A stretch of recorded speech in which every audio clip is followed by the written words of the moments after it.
Screencastify is a simple and easy-to-use extension that you can add to Google Chrome in order to record screencasts. To use the Screencastify extension, once you've installed Screencastify on Chrome, look for the little orange arrow camera icon to the right of your Omnibar. Click the icon and the basic options will appear. You can record a browser tab, the entire desktop and anything that you select, or you can use it to record what your webcam sees. Most likely you'd want to record sound from your microphone as well. You may or may not want to embed your webcam, and then you can tell it where you'd like that webcam and your face to appear. There are other options as well. A countdown, some drawing tools may be available depending on your version of Screencastify that you're using. Most of the time we record system audio, and you can choose a webcam preview if you've selected to embed the webcam. To begin recording, you simply hit the big blue record button.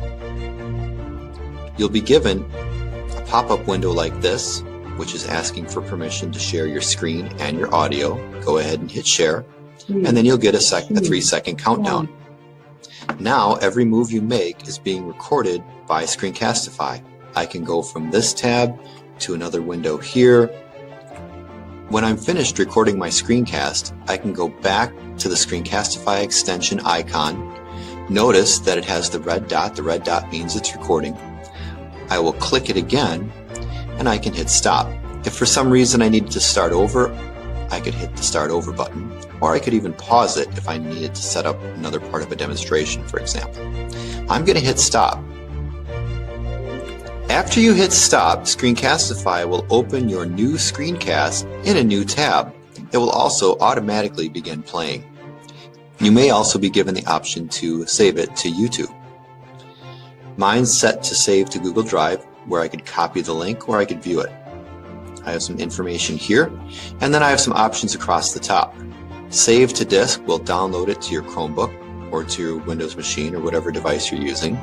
There's a share button, which again gives me the option to share it on Google Drive, or if I choose, I could select YouTube and pick my channel there. I could also get a shareable link. Most of the time here at school, we'll use Google Drive. Advanced features that may not be available on the light version of Screencastify include the crop and the edit options. So we won't talk about those right now. If you have any questions about using Screencastify, please see your instructor or the technology department.